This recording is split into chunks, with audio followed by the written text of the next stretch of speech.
Welcome, everybody, to 52 Living Ideas. We are going through the design way. And today we're talking about being a designer. So what we're going to do is everybody who has read the chapter is invited to talk about what they got from the chapter. Go ahead and type exclamation mark if you would like to share. We're going to start with Marissa. Marissa, go ahead. Hello. So this chapter and the one that precedes it, spoiler alert, that comes for you guys in the future. But I felt strongly in the first half to 2/3 of this chapter and in the previous chapter that the authors forgot something that they actually told us at the very beginning of the book. And that's the fact that every one of us can and should be designers. That statement was the one that reeled me in. And I felt that was almost forgotten because in the beginning part of this book, it seems to be very much about a designer who designs for projects professionally, the architects, the project managers. And there's nothing wrong with that. Just an observation that was what I saw. And I was sitting here thinking, I don't, if somebody who's not as much into technical, we would lose them in this chapter. So I wrote down a couple different points that I thought were interesting to be made from the chapter. But first, I want to give an example to explain how I view we're being told in this chapter about being a designer. And I'm going to look at it from the perspective of, let's remember, all of us can be designers, right? So you don't have to be the architect. You don't have to have, and there's a lot in this book talking about expertise and how you have to be an expert before you can be a designer. I don't disagree with that statement on a 1,000-foot level, but I worry about that being read and being understood in a very narrow focus. If one thinks, well, the only way I could possibly be a designer is if I'm an expert, that's very limiting, and we're going to go off and throw our hands up. But if we look at it from a perspective and we remember that first statement that we all can be designers, the thing here is intention. So if you intend to design something and you move forward with intention, you're a designer, right?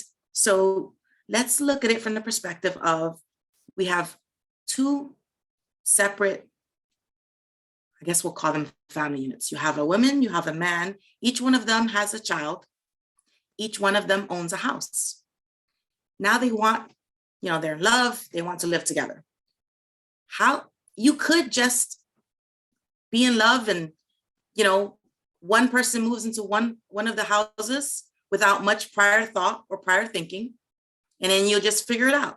So now you have, one of the kids is angry because they have to leave their neighborhood and their schooling. You didn't think about that yet because you're in the love fog. It didn't occur to you that it's going to take an extra distance to go to work. Now, these are not insurmountable issues, but they're issues that could have been avoided had you sat down and had the thought, let's do this smartly. How do we make this work? It's not just us two. There's two more people in this group. And so when we hear agency in this chapter, that's what they're telling us. They're saying, consider your clients. Well, in a family group unit, these are your clients. You're looking, the children, even if there's a dog. I mean, you have to think about all these things. Do we move into an existing house? For those of us who are in our 3rd or 4th decade of life or more, something like home ownership brings with it a different mentality that needs to be considered when we're designing the new life we're wanting to build. if I invite somebody into my house and they put the ice cream scoop in a drawer that's not the drawer that I've always put the ice cream scoop in, I'm gonna have issues with it because the ice cream scoop goes in this drawer. And that seems small, but if you haven't taken the time to consider these details, well, then the design of the family unit that is going to be the new one, because you're creating, so you're dissolving the two existing family units in the hopes of creating one consolidated one. But that one didn't exist before. So that's also what we're being told here. When you are being a designer, you're creating something new. It didn't exist before. So even though this is maybe a simple example, I think it works well to help us understand the aspects of being a designer. It doesn't have to be this, huge office building that we're orchestrating and designing from soup to nuts. We're talking about these things. How do we make it applicable to us on a day-to-day? You're looking at these two separate family units and you're trying to combine them. If one takes the time, one becomes aware of all of the separate things that have to be accounted for to have the most successful future single unit. Location, children, the wherewithal, and even the less tangential things of the emotional implications for all four parties involved. So I just wanted to put that example out there in the hopes that it would help some of you who were struggling a little bit with all the verbiage and all the just words in the chapter. that was just my thinking. And another, so there are several figures in this chapter, and it almost seems there's actually like one page that's just listing figure after figure. But there's a very simple figure that's not even a figure. It's literally just a list of 7 words. And it's called the seeking. And it's like a diagram for what you do with your seeking. And the reason that that one is presented is because we're actually told that the design process can also be considered a perpetual seeking. And that really, really spoke to me. And you can take these 7 points from the seeking and you can put them in something like, yes, it's 15. 15.11 is the figure. And so these 7 points, you can walk through almost any scenario in your life and apply them in a way that forces your mind towards intention and design.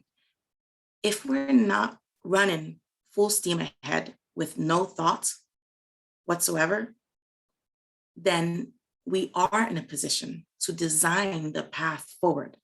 So I respectfully disagree that one is required to be an expert in order to design. If we are instead choosing to uphold the earlier statements we've heard from these books, and we believe that everyone can be a designer, you can see there's evidence in this chapter for that, even though it's not said.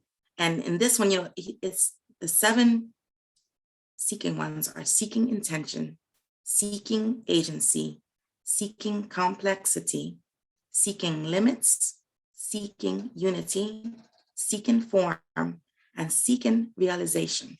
And I really think that, all the other figures, they do have their benefit in looking at them and studying them. But from the perspective of being a designer, these 7 things to me seem almost like a checklist. When you have those 2 separate family units coming together to try to decide how to design the new family that's going to be moving forward together, you can do a better start if you consider all of these aspects. And the first 6 are the design process. And then when you're talking about realization, then you're getting more towards, the actual being of the design, right? So there, I do want to just say a couple things that are straight from the book that I think are the best. Actually, you know what? Since I'm the first one going, I'm going to cheat. I'm going to read for you guys the last paragraph. Being a designer is about doing design. It is about being involved in design inquiry and action. It is about developing a sensibility to the particular while drawing from past reflective experience. It is about developing one's core values and character as a designer and applying those in appropriate ways to the situations at hand. And so there we understand and we see that when earlier one is hearing expertise or expert, don't be scared. They're not saying that you must be the expert in order to dabble in anything. No, what they're telling you is use your past. So in a different book that I'm reading that has nothing to do with this, there's a 3-letter sentence that I read earlier this week, and it says, everybody has predecessors. And I love that. All of us have an ancestry. So that is from where, all else failing, we can draw our expertise. If we're looking at this from a perspective of the individual working to improve a culture or design one's community, to me, I see it as being the same steps, the same consideration. The important part, and honestly, I think the hardest, is to be aware that it's necessary to build a design process prior to doing the designing. Well, maybe one step before that is that you have to realize that it needs a design, and then you can enter into the design process. But within this idea of understanding that it's necessary for design, in this chapter, we're talking about being. And so I cannot consider myself done chatting about this chapter without bringing up the concept of character, and it is spoken about in this chapter, and it's not at the beginning. If I were the one writing this chapter, I would have put it at the beginning, but that's okay. Immaterial. So let's look at it again from the concept of these. I was talking about family unit, and I was mentioning, you have a man and a child, and then a woman and a child, and they're trying to become one family. If one of them has a very low value placed upon their hat of parent, when they start their design process, they are going to place lower emphasis on any of the needs of that client, the child being the client, right? Because the character of that unit, that adult unit, is such that they don't hold high value for that one aspect. And if it is not within you, well, then you can't pour it forth into whatever you're molding. So that's what we're told in this book. I mean, they say it probably a little bit more eloquently, but that's the way that I'm understanding it and interpreting it for you. And they have, in the very bottom, in a short little sentence that they say here, when they're speaking of characters, they say, in design, character counts. In designing, character counts.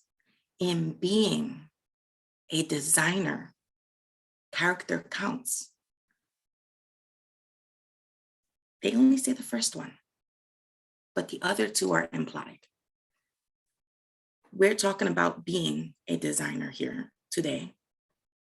And we're told that another aspect of design and of the design process is the necessity to pay full attention to details and to the whole at the same time. And the concept of character is fascinating because it's both, right? It is a detail, but it's not, because it's the net that sits on top of everything.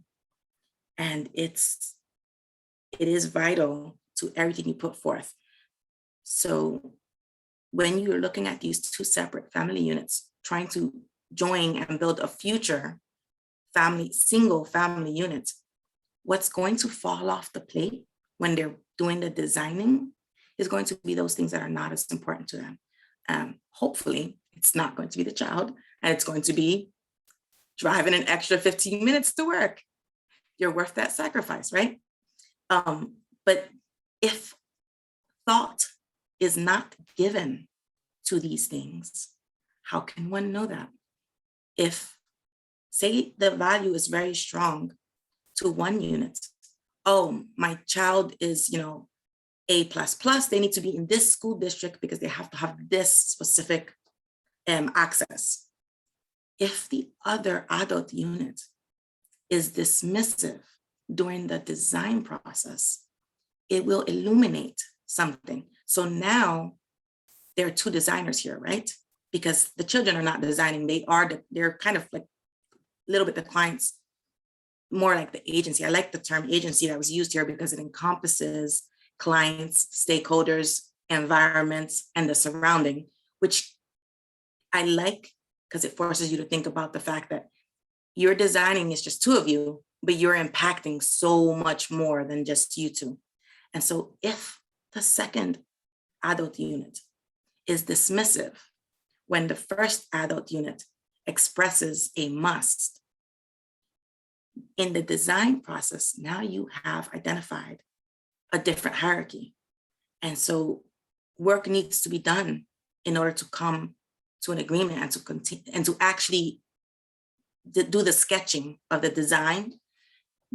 But if you didn't take the time and the intention for designing the process, then you would find yourself already in it without having considered these aspects.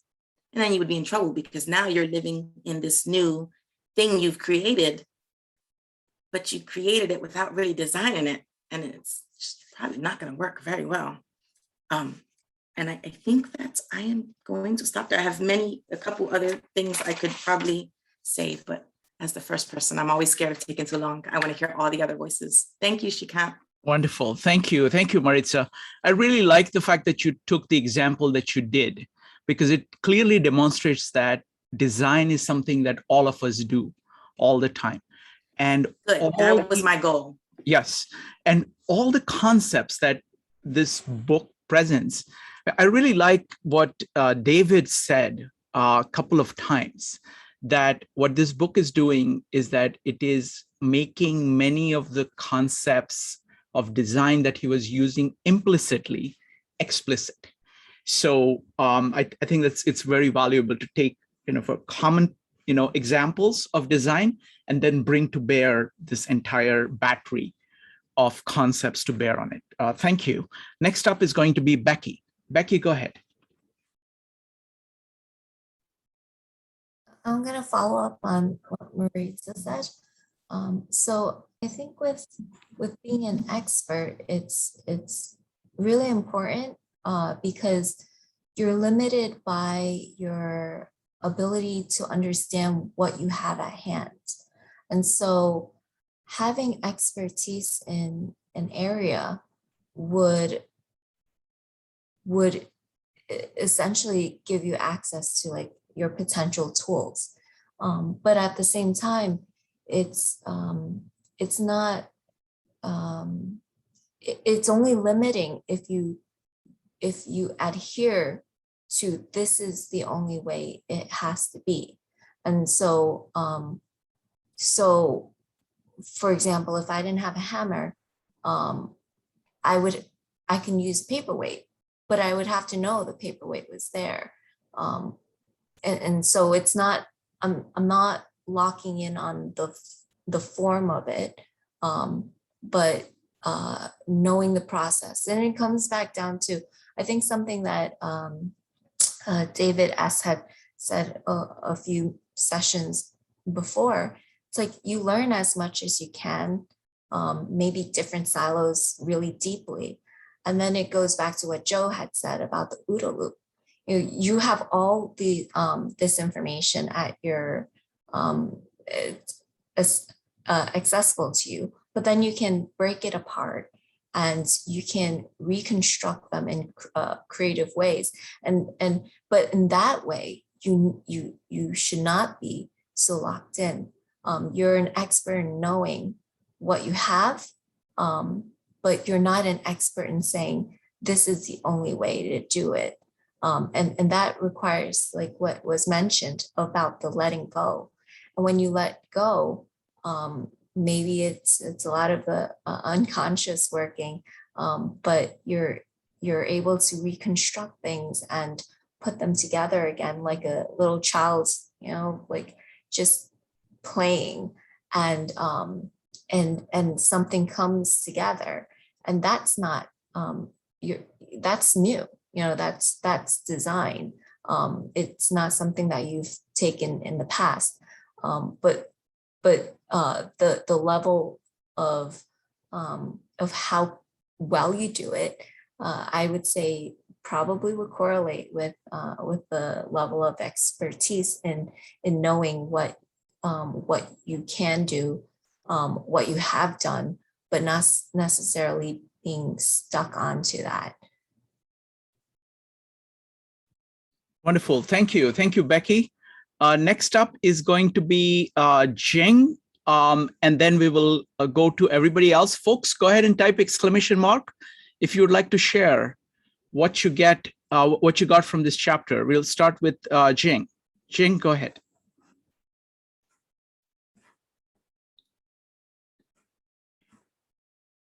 Jing, you need to unmute though. Well, honestly, I just wanted to mention. No, Jing. It's Jing, not Jennifer. Sorry. Can you see the screen? Yes. Okay, good. But you need to play it. Okay. Yeah. So this chapter, I have a little hard time at the beginning, but I think finally I feel I get it. So we are talking about the 15th chapter, being a designer. So I think as architect may help me eventually get it. So I hope my PPT will help you as well. So at the beginning, they mentioned the design process and designer. So designing is make the desired become real. It's very different from the scientific inquiry, which is explaining or describing existing being. So it's kind of like the design, you create something never exists before. So it's kind of intentional becoming. So they also mentioned when designer is ready. In the past, there's apprentice, people work under a master, then like learning for years, and then one day the master said, oh, you're a graduate, you can go. But in the current world, we go to architecture school for 5 years. When we graduate, we can't be a designer. We learn all the theoretic things. We can even do a design of building. So, but there's a long, that's why being an architect is such a painful process. You have to work as intern for 3-5 years, then you get license, then you be ready. So you have to master the tool and the skills, and also you have to have a mature character. I think that's maybe the reason we read later mentioned about as a designer, you have to have the leadership. The leadership required you have this matured character. Otherwise, even though you can design very well, but you cannot communicate your design or you cannot lead the design process. I think that's the reason you need not just the skill to design, but also the matured character to lead the design. So it's both of this you get, then you become from a learner to a master. So the design practice reflects who we are as the individual and the professional. So the design, as a designer, the book mentioned designer, not just the matter of skill and knowledge, and also personal integrity and proficiency. So because you not only have to do the routine expertise, but you also need adaptive expertise and more. So because the process of design is very highly complex, very dynamic. So you need to manage skillfully and responsibly. Then they talk about the design process. So the nature of design process is very unique compared to other process because there's no prescriptive steps. So there's a lot of uncertainty, like in any real situation, complexity from beginning to the end. So you need to integrate the routine and adaptive, combine them with design. That's why I mentioned the focus on design expertise.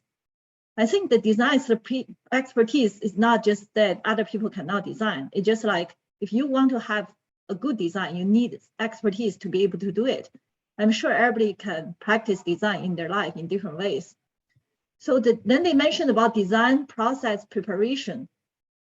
First, you have this intentional and disciplined process. Then you need contracting.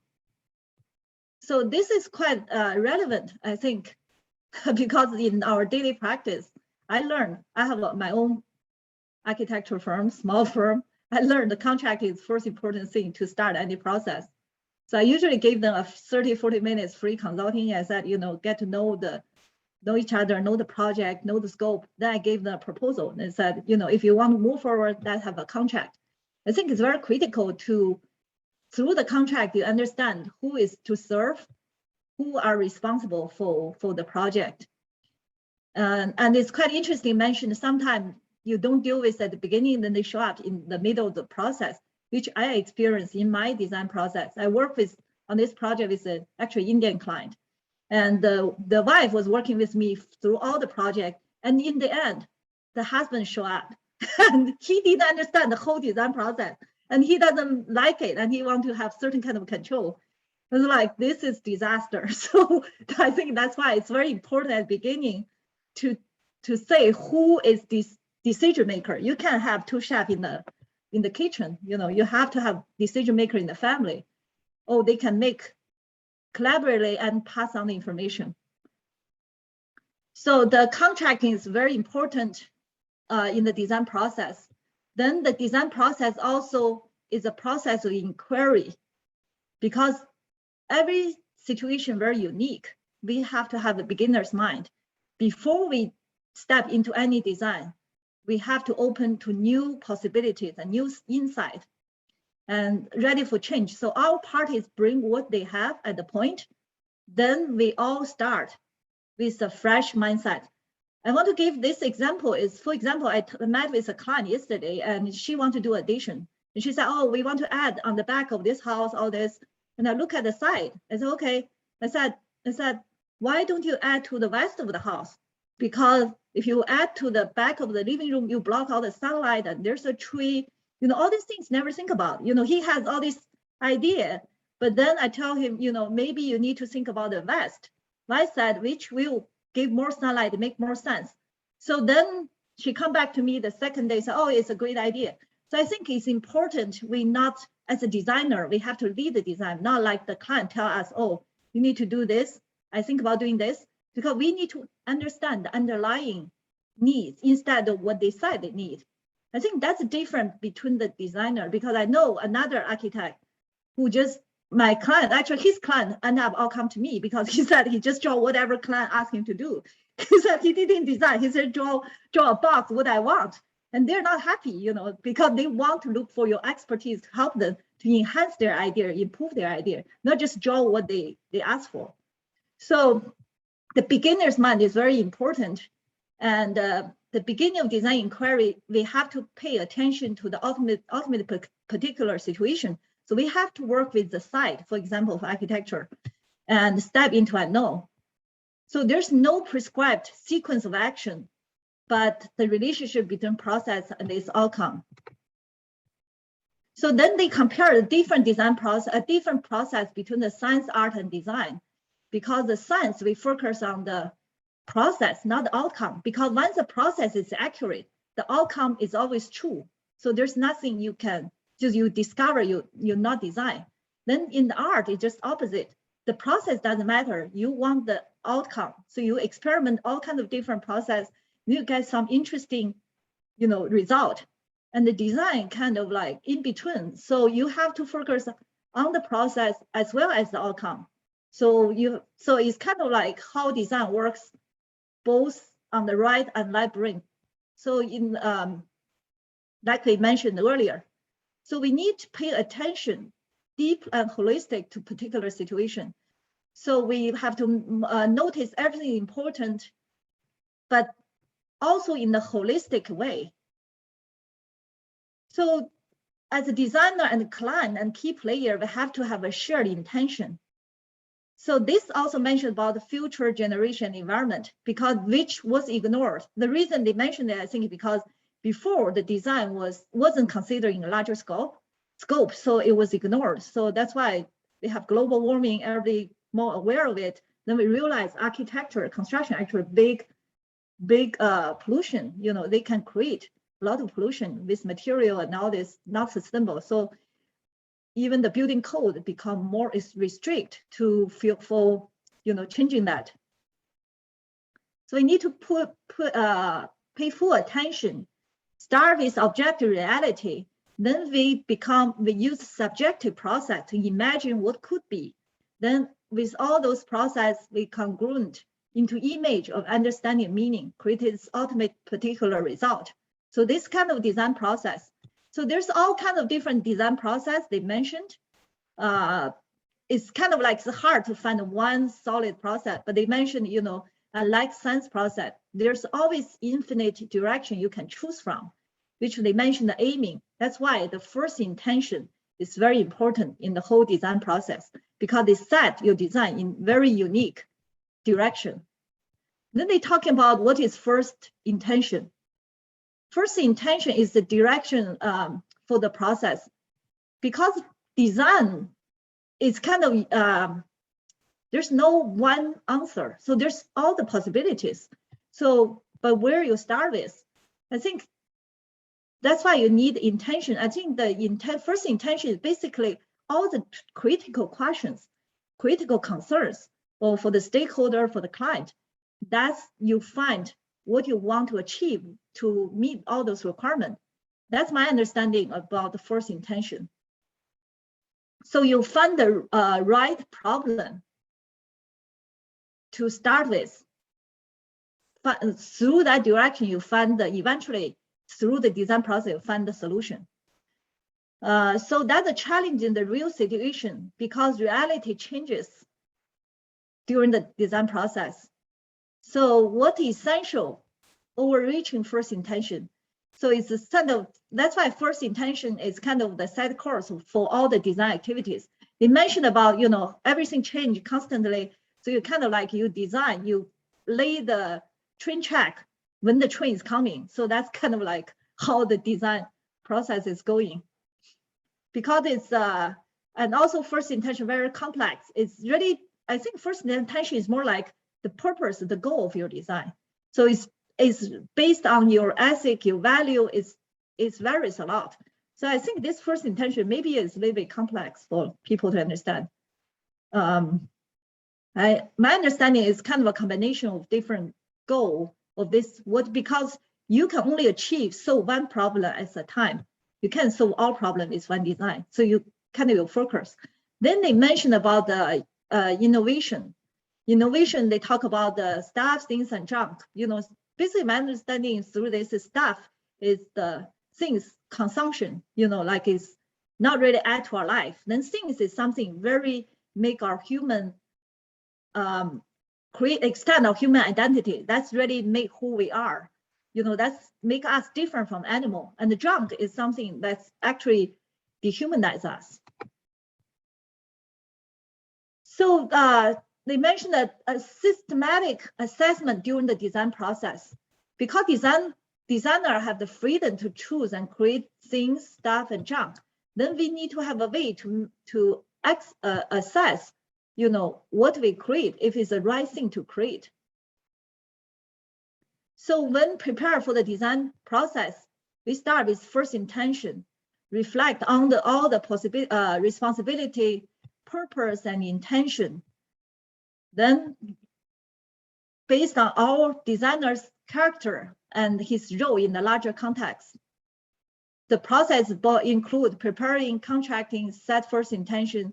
Then you encounter the design situation, ask questions of the true nature of the problem you deal with, not accepting the initial solution, aware the problem symptom, but you also need to expose the root cause.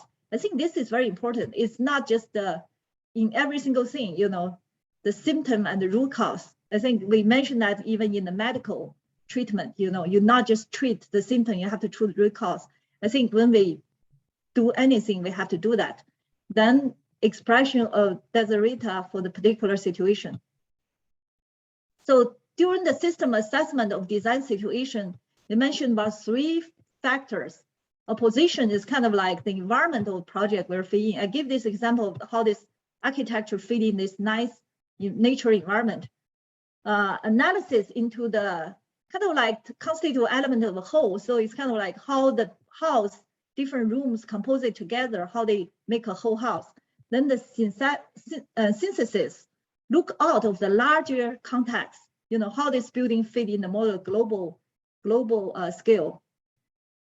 So the design process, through the assess design process, we have to interpreting and communicating this process with our client and stakeholder to establish solid foundation for Desideratum.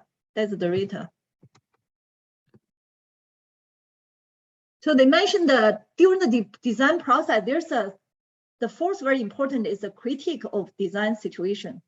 What is satisfied? What is problematic? So there's in this part, it's very important to have a judgment. They mentioned the design judgment. So you need to find which strategy path best serve the client to fix or restore or redesign. So I use, to make it more understandable, I make this example is like some client come to me and ask, should I add addition to the house or should I build a new house? So then you need to analysis then, like what's the advantage and disadvantage of both, It's cheaper to add addition and maybe it help you improve your life. But when you build a new house, but it's more expensive, that create more value as well. So then you give them all this possibility, then they deal with their own reality, particular situation, see what's the best solution. So what is holistic process beyond preparation assessment? So design is very important. The process and the result both are important. That's what we mentioned earlier. So the common design process include the preparation, immersion, diversion, conversion, and immersion. So then the design process, they use this very interesting graphic about how design process, one is very disciplinary way. So you have to work with time, budget, specification, which is our rational brain. On the other side, you have to have this flow-free dynamic process. You have to be creative, not just like you provide the same design for everything. So it's kind of like you have to combine both this process. That's kind of design, emerging quality of combining the discipline and creative process together. So then they mentioned about the design process. You have to pay full attention to detail and whole at the same time. I mentioned this earlier about the same as drawing. When we drawing a pencil rendering, we have to have a big picture of the structure, then we get into details and we have to have the whole and the details at the same time. We cannot lose any one of those. So you have to focus on overall design. Clients, Desideratum, stakeholder interests, social context, natural environment, all this you have to consider. Then emerging the whole reflect the first intention and the detail come to support the whole. I think that's actually a very important way to tell if it's good designer or bad designer.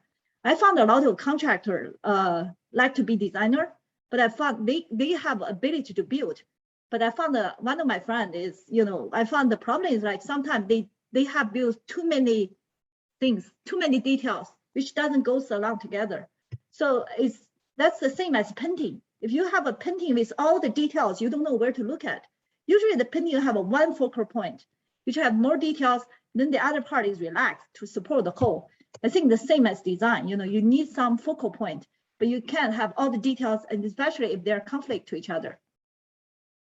So in the design process, you have to shift between the whole and the detail and working between them. So I think it's rely on training to have that sense. So the good designer usually creates something very simple, but it's very beautiful too.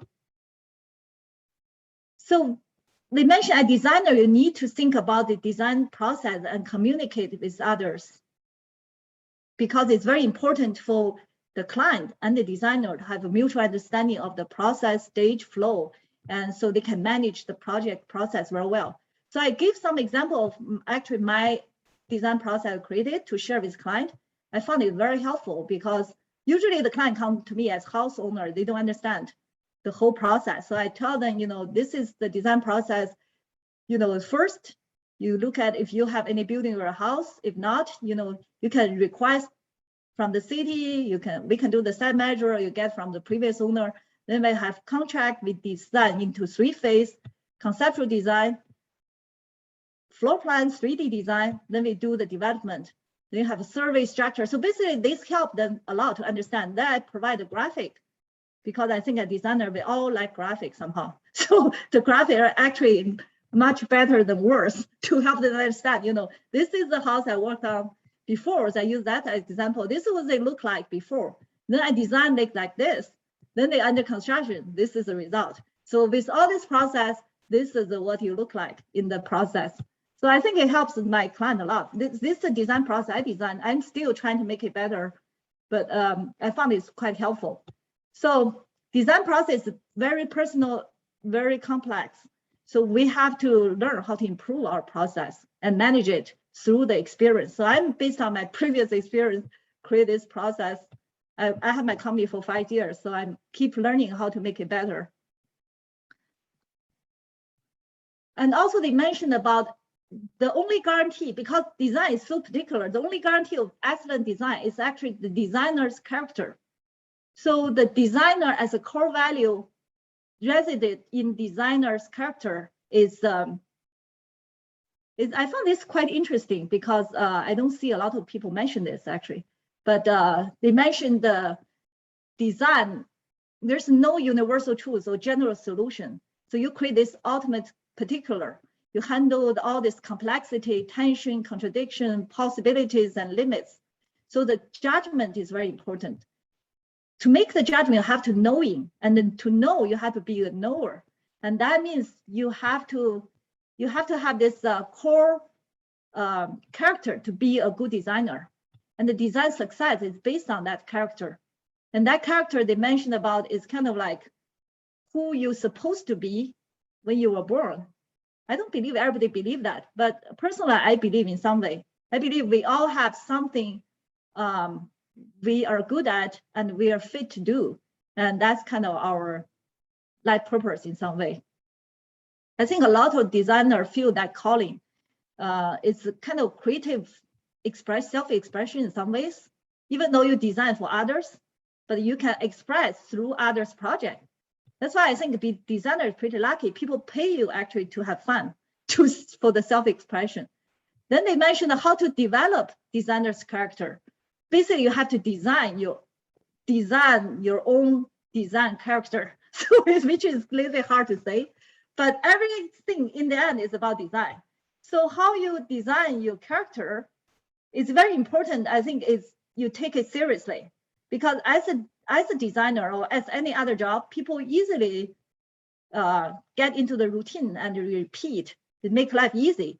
But if you really want to be a good designer, you have to continuously expand yourself, build up strong character, understanding of the world. I think it's the same to the actors. You know, there's very good actors. Actually, one of my favorite just played the Doom team, who also played Call Me by Your Name. You know, I think as an actor, you have to understand the humanity. I think it's the same as designer.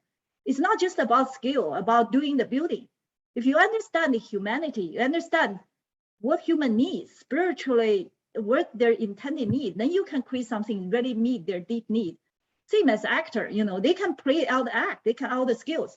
But if they can understand the humanity, then they can play, they can really resonate with people. I think that's why they said, the designer's character is super important for design. But unfortunately, design character evolve very slowly. It takes years to build a character. It's also required a lot of investment. I put these two famous architects, Louis Kahn and Franklin Wright. They definitely have very strong design character, and which reflect in the work. So it's kind of a design character. It's lifelong exercise, reflect who we are in our soul, and we reflect that in our work. So it's not just we continue practice in the design, then we also refine who we are, and we express that in the design. So design is intentionally change the world and ourselves.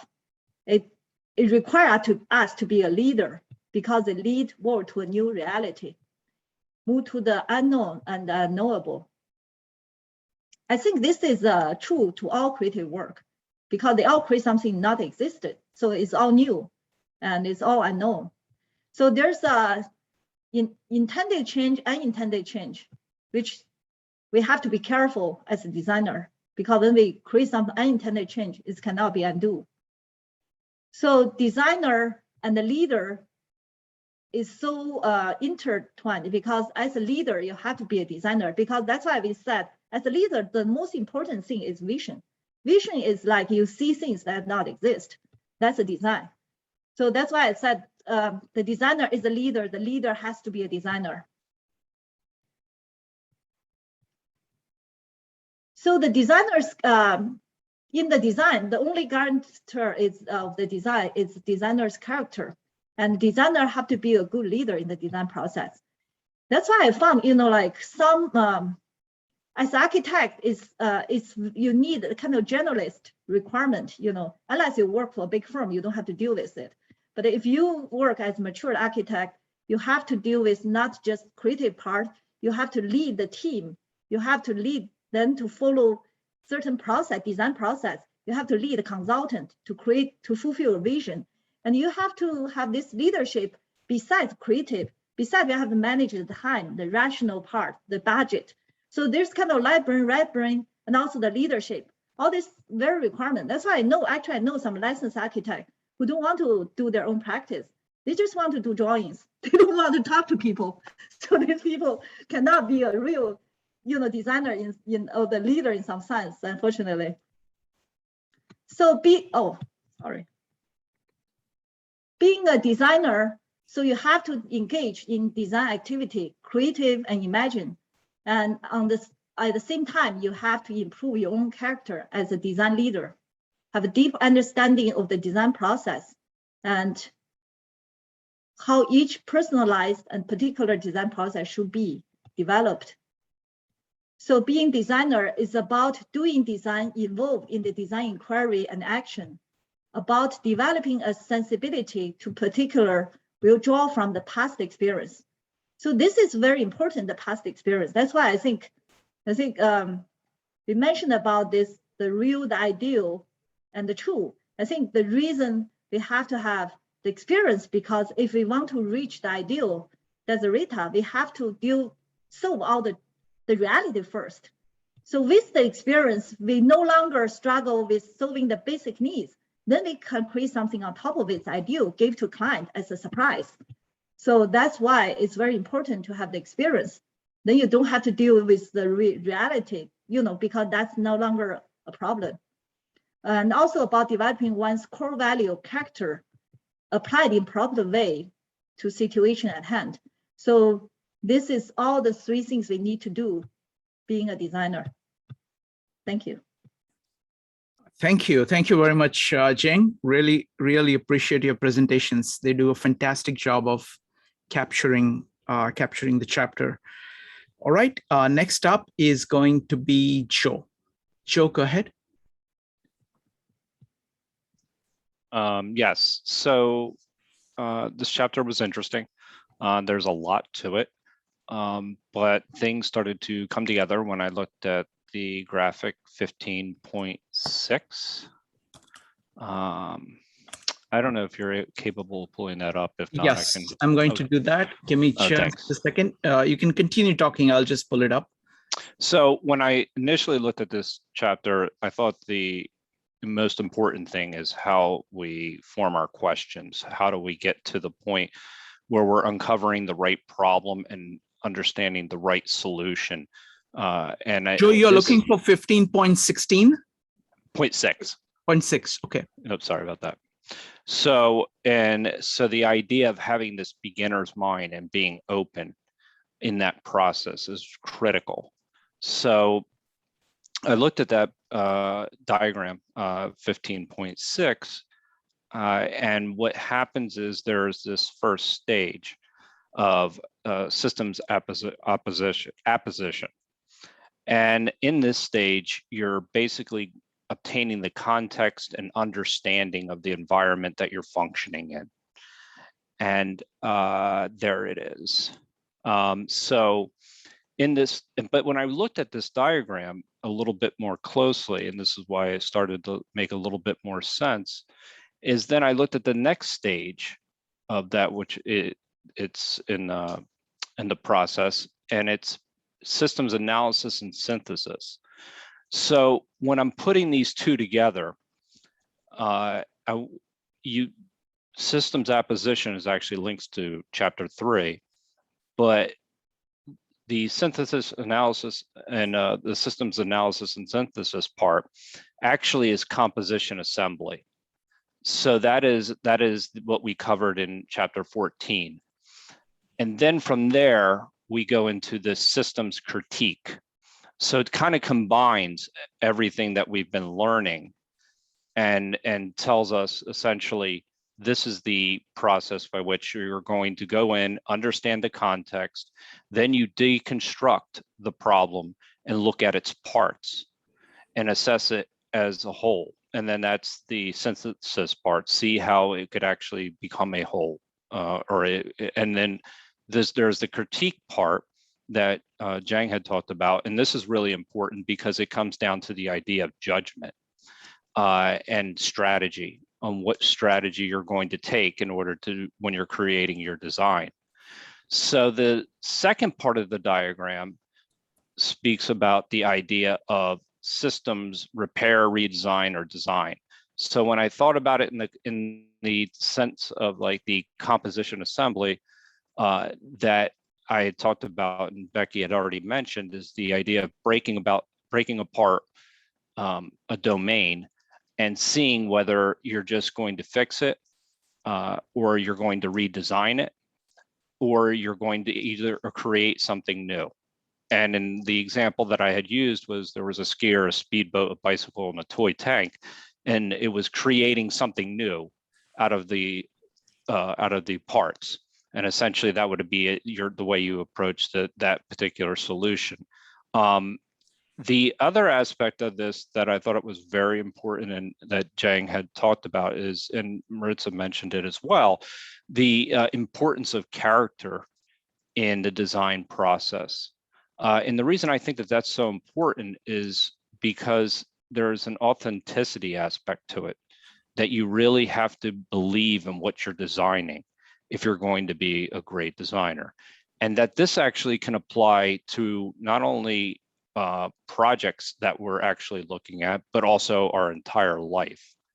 So that this is where the wording, while it's a bit abstract, it kind of leaves it open to interpretation where you're actually putting together there's a Stanford professor that I was listening to not too long ago that said your life's a problem in a project.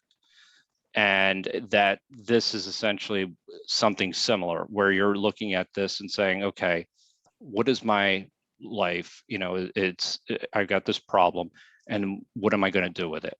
And how am I going to solve it?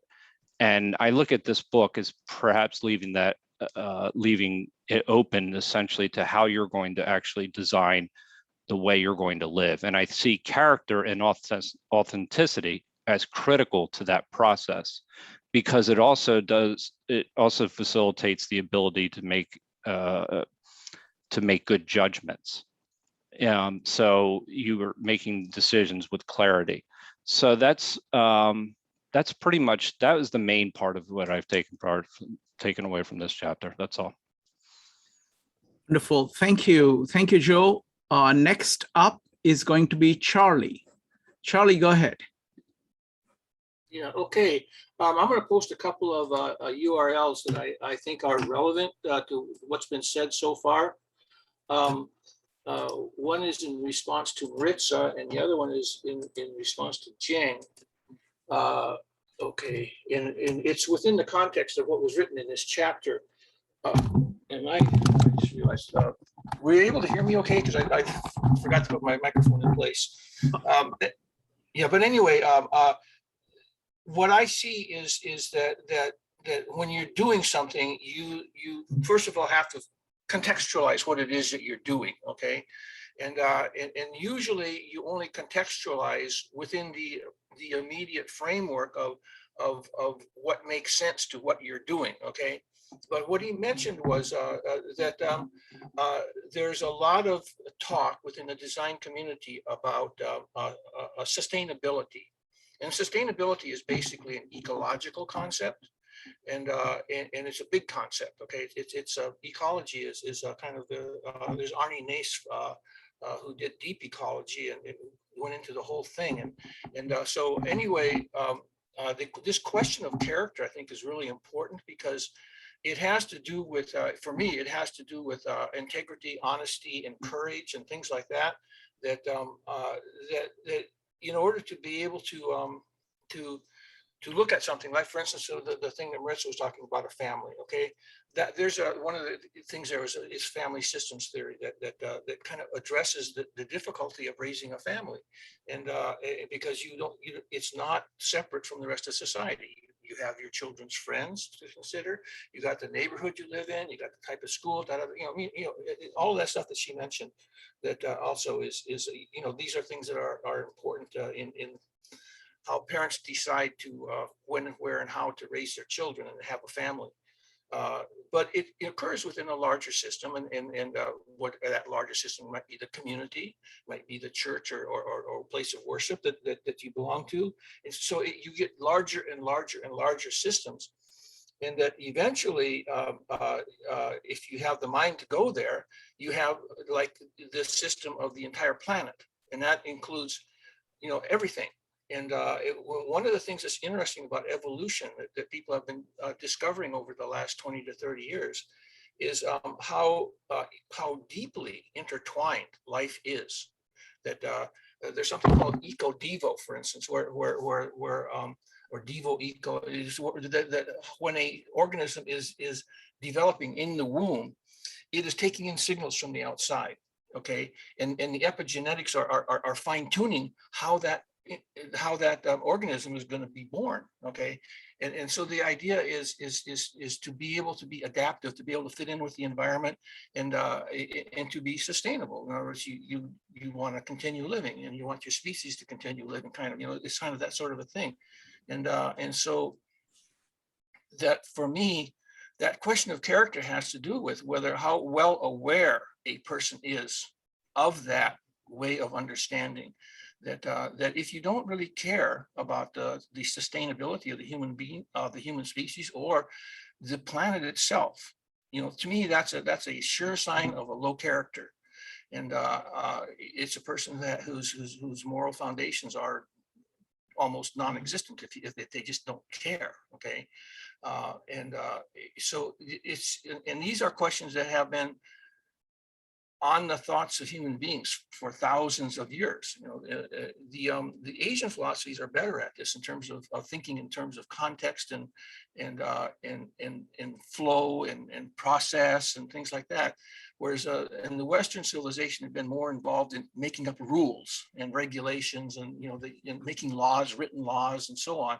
And so it's a different way of seeing how to go about doing something, how you decide, because design basically at the bottom level it's a decision, and you could call it karma or whatever, but it all takes place within a context, and so that that being being able to be in the world in a way that is has some kind of honesty, courage, and integrity, and these other sorts of basic values is worth spending the time to make it happen. And so, but you know, there's a growing awareness now in amongst humanity that this is an important thing to look at. And anyway, it's. Thank you. Thank you, Charlie. Next up is going to be Ambika, followed by Mark and Cheng. So I read different chapters because I didn't remember which ones. Sure. And I think you had listed several. So I'm going to I wrote lots of notes and they're all haphazard. So please bear with me, because the way I experienced this reading today was actually on a very personal level. I see so many of these ideas about a human life, a human situation, and the systems we have created that are terribly tainted with evil. And that's not only recent, they have been layers and layers coming at us for generations. And that's what I started to see when I read the chapter on evil in design, and well, I won't look for pages now, evil in design, and the one after where we are talking about soulful design. So all of this really came together for me because I'm looking at what we are all going through right now. And we're looking at the illusions created that we so readily believe in. Why are we so in tune with deception that we readily accept it as truth over and out? But then the chapter also talks about evil design. And of course, that is what we are dealing with today, as well as, you know, the Holocaust and colonization over and over again, the gouging away of true cultures and damaging everything. Okay, so all that has been part of the evil design. Where are we today?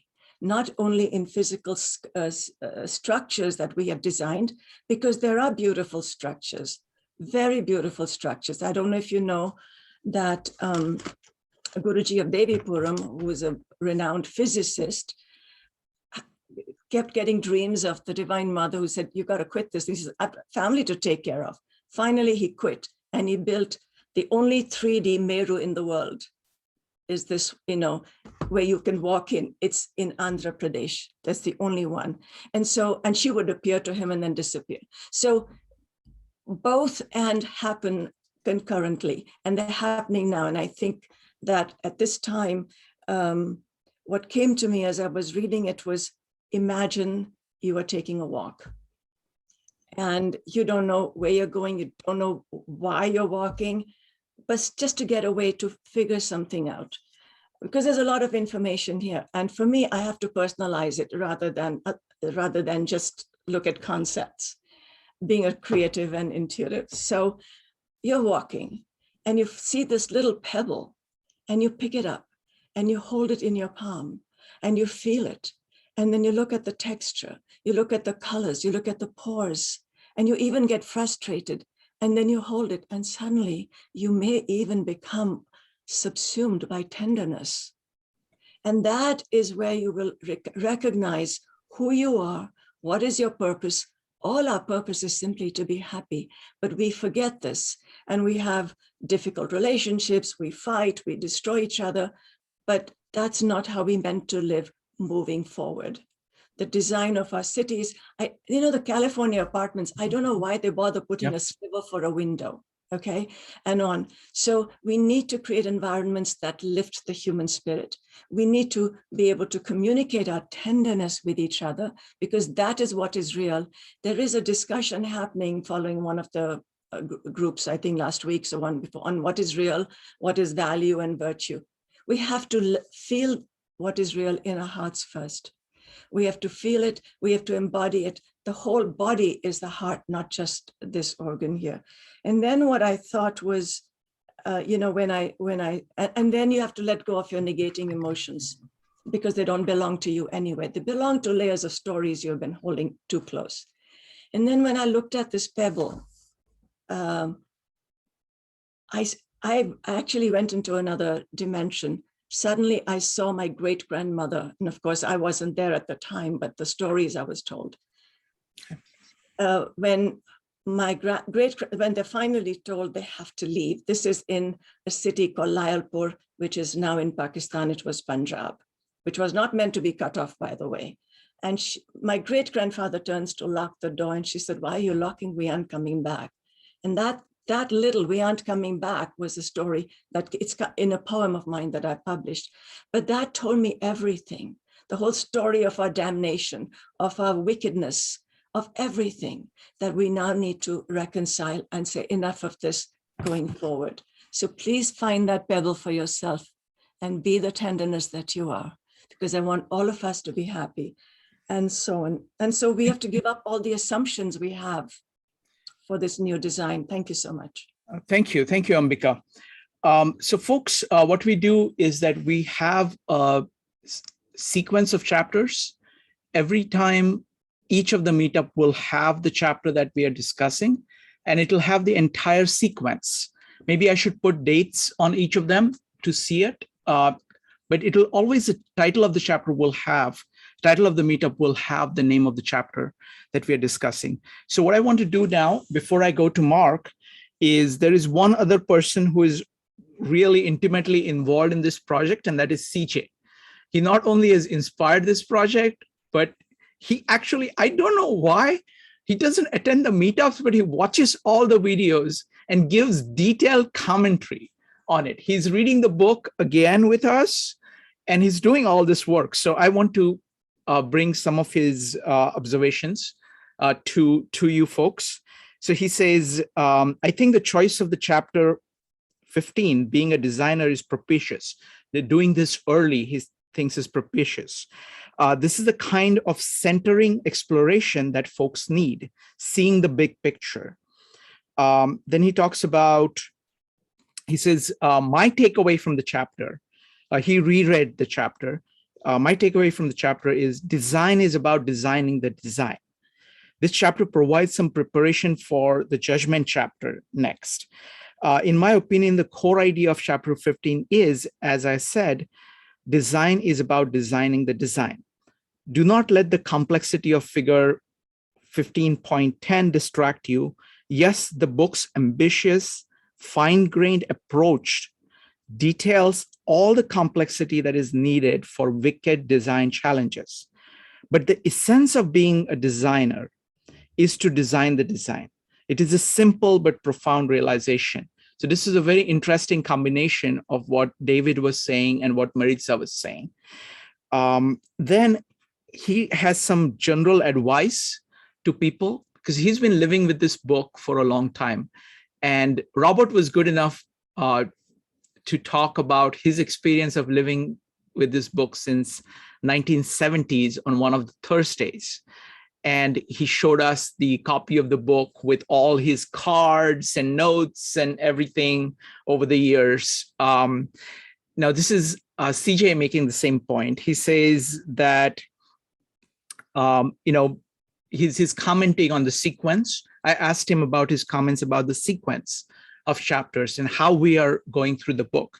So he says, my only concern is that some readers will find some of these chapters to be brick walls, impossible to scale on a first reading. I would fully sympathize with such a reader. It took me 3 readings before I had a basic level of comfort with the book's ideas. And then it took 25 meetups to dig into some of its details. I continue to reread the book and continue to refine my thinking about it. No one can grasp all its ideas in one reading. So I think you will need to continue spiraling through the book to give everyone at least 2 full reads and passes through the book so that the details can be absorbed as well. So one observation I have is that, see, I don't think, the way I see it is that it is an individual quest. Any kind of study is an individual quest, and it is a social quest. So I invite you to go ahead and do the spirals on your own. Dig into any topics that you think interest you. Note things that are difficult for you. Go back to things, so every book, like for example, I'm a big fan of Louis Sullivan. I have read the book 24 times. and I have done the entire editing. I've retyped the book. I've done all kinds of things with it. That's the only way to kind of master the book. So he says that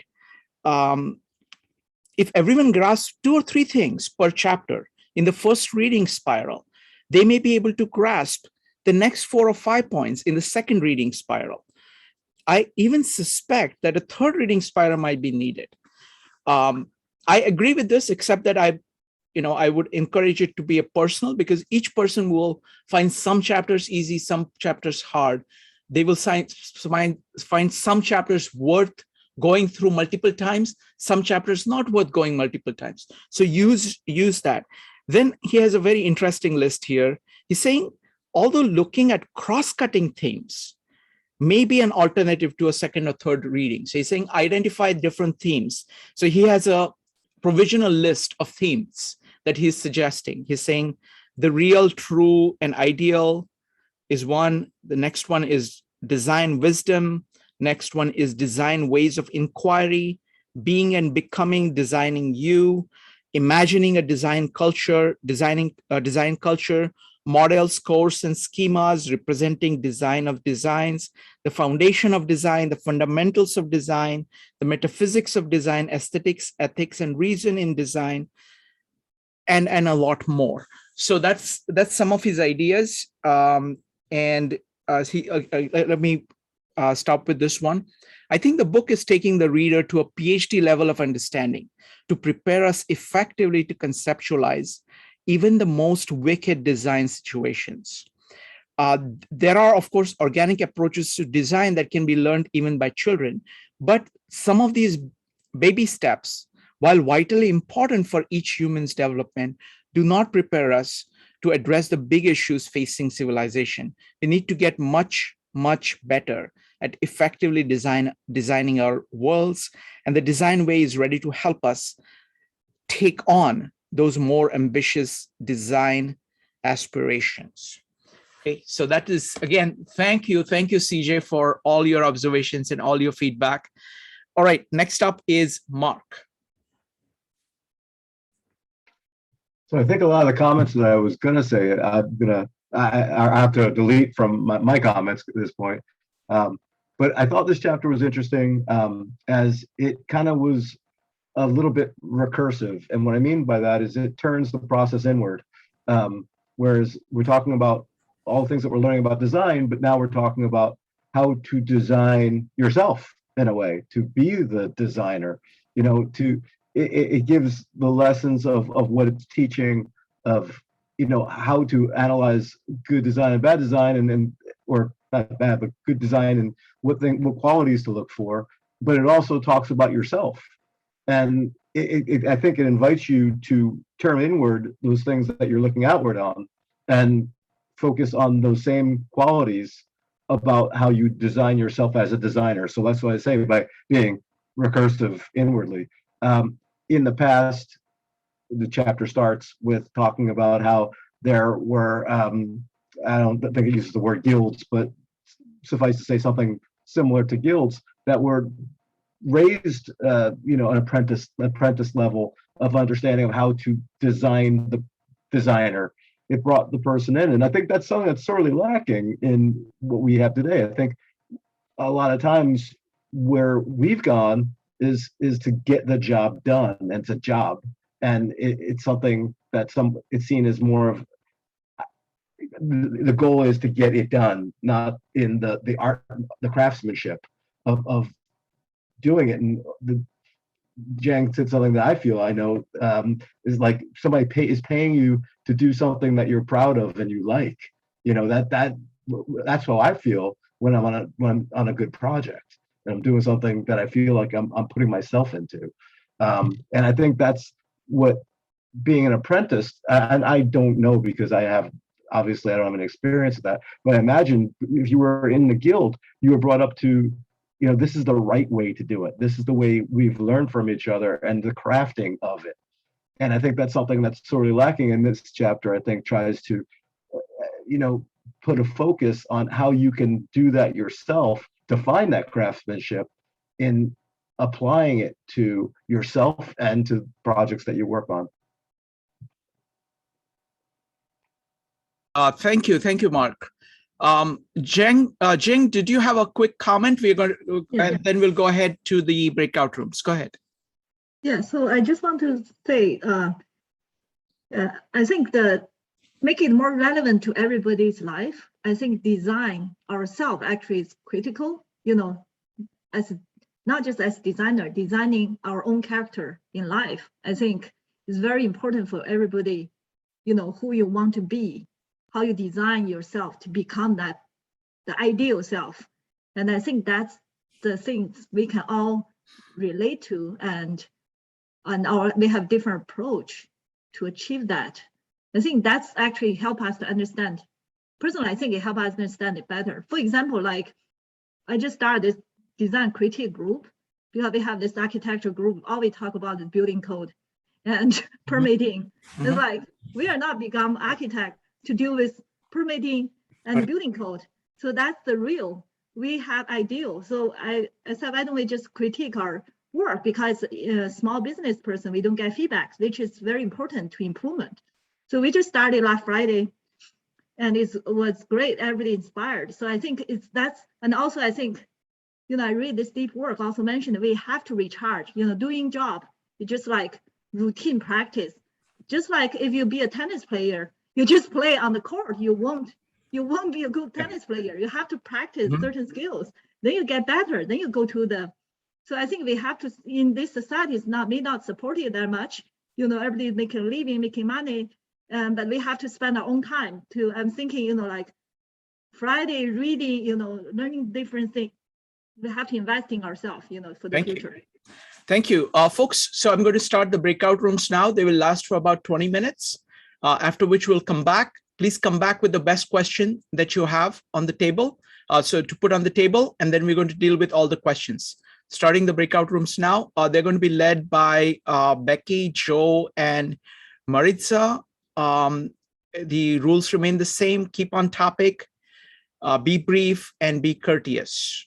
Starting the breakout rooms now.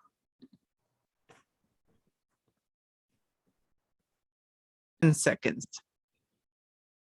Wonderful. All right.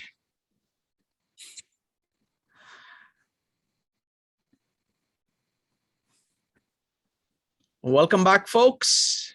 Welcome back. All right. So it's time for questions. Go ahead and type exclamation mark if you would like to put a question on the table. Any question is fair game, as long as it is about design. All right, so we got Kevin, David, and Mike. So what we're going to do is we're going to collect all the questions, and then we're going to do a lightning round. Kevin, go ahead. Yes, thank you, sir. Actually, this question is inspired by Mike. He asks how language, change perspective, the things. My question would be, how language change the designer thinking? Thank you. How does language shape design thinking? Okay, very good. Wonderful. My language, let's see, what is your first language, native language? Excellent, thank you. Next up is going to be David. David, go ahead. Right, we were struggling with the idea of a hospital and its branches and the subdivision and decision-making in that complex. And it turns out that, each of these complexes sort of has someone who's a designer in it and functioning within that. And so is the book helping us? Do you see yet how we're addressing, coordinating these complexes where there are designers, and those complexes have to work together, but they're kind of in conflict? How do you define the stakeholders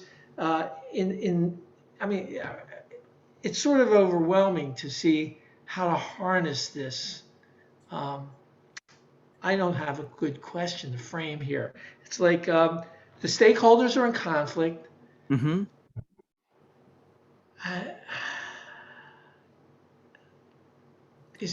Okay, David, let's do one thing. You take your time to formulate it. I'll come to other people. Go ahead and type exclamation mark when you have a better formulation. I'm sure you're going to have a much better formulation than what I can put together from what you have so far. Next up is going to be Mike, Charlie, Jing, and Mark. Mike. Yeah, I guess you can just put mine with Kevin's. We were in the same breakout room. The question was, if you're bilingual and you're taking in the same raw materials to design something, does your native tongue or your secondary language influence the design? I guess it's connected, but just if there's a difference there. Got it. Thank you. Next up is Charlie, Jing, and Mark. Charlie, what's your question? Okay, contextualized a little bit. In Norway, they passed a law that required companies to hire a philosopher to help them with their vision statement. My question is, given what I believe is true, that people who are really good at vision are rotten leaders, okay? And people who are really good leaders are not usually all that good with vision. And so that in a design project, it seems like it would be a really good idea to have it be a pair, at least two, okay? To recognize that people who are really good at vision are important in the design process. Anyway, that's kind of my question. Thank you. Thank you. All right, I'll go ahead and formulate it. Next up is going to be Jing. Yeah, so we kind of, I think it's a great to have designer in every aspect in the problem, all the problem in the world. For example, like global warming, we heard, the elements melting, all these problems. But who will be the designer? How we can create this designer team, and who can be the stakeholder? I think it's very important to make it apply to the problem we're facing right now. How can we make it happen? What's the approach? Okay, thank you. Next up is going to be Mark, followed by Marissa. Mark. So we struggled with the topics that Dave was talking about a few minutes ago. And what we were talking about largely was characterized by, different people having their own designs, within like a larger complex. Each, person has to have a design way for whatever their role is in a given organization. I guess the question we can kind of pull out of there is, how do you know what the scope of your design, where it starts and ends? Like, how do you know when you're interfering with somebody else's scope and their love and their what they should be doing? Where's the end? Wonderful. Start? Excellent question. Thank you. The scope, how do you define the scope of your design and relate it to scopes of design of other people that you're interacting with? Next up is going to be Marissa, followed by Joe. Marissa. I'm thoroughly amused to go after Mark. My question was going to be, how do we reconcile the fact that we're not the only designers in the room, in the world? So in other words, how or what design process can we put in place to ensure that all the designers in the room play nice together? Okay, how do you make sure that designers play nice together? Very nice. Next up is going to be Joe, followed by Ambika. Joe. So we actually discussed in our room the role of character in a designer. So what is it? What characteristics does a designer need?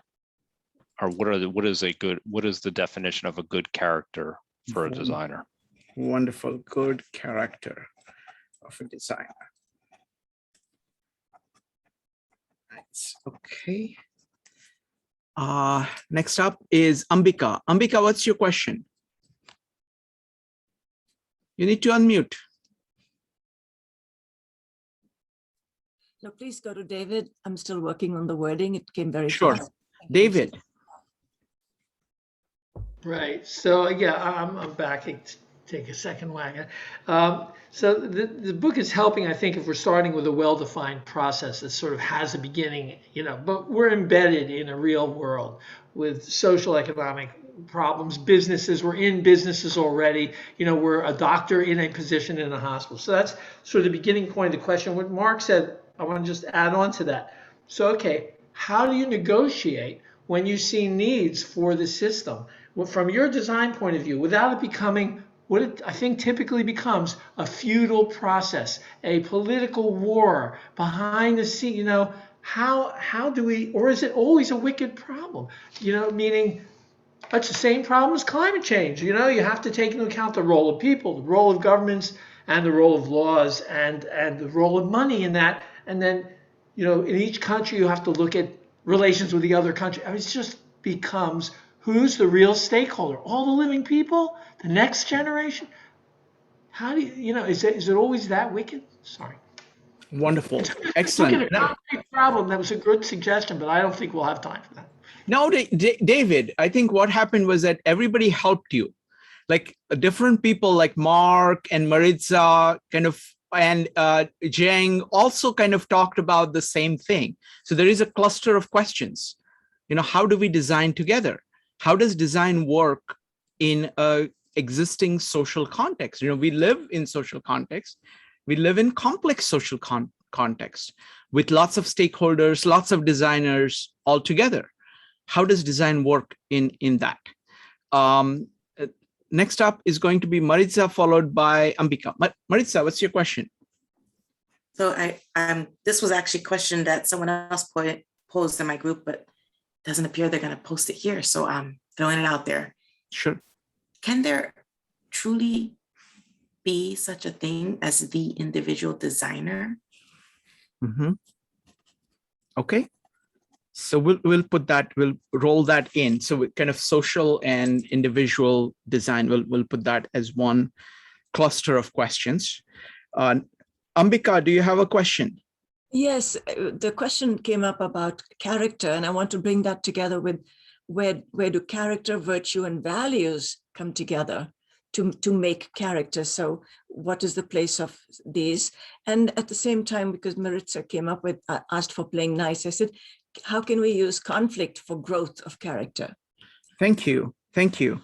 All right. So how about this? Let's talk about, so we'll start with character, and then we'll go to the second question about designing in a complex social context with multiple people. So first, let's talk about character. What's a good character of a designer? What's, you know, when we talk about the importance of character, what is a good character for a designer? Go ahead and type exclamation mark if you would like to answer. Try to keep your question answers short so we can get through as many answers and as many questions as we can. So let's start with Mark. Mark. I think it's the ability to listen as well as empower others to get the most out of them. The character of being able to get your ego out of the way and deliver something that somebody needs rather than what you want is a very big need for somebody that's a good designer. Wow, that was excellent. Listening, empowering others, getting your ego out of the way, and actually delivering values instead of doing something, you know, just putting something out there which is there in your head. Ambika, what's a good character of a designer? So Mark covered some of what I was going to say, and that's in service chapter in this book.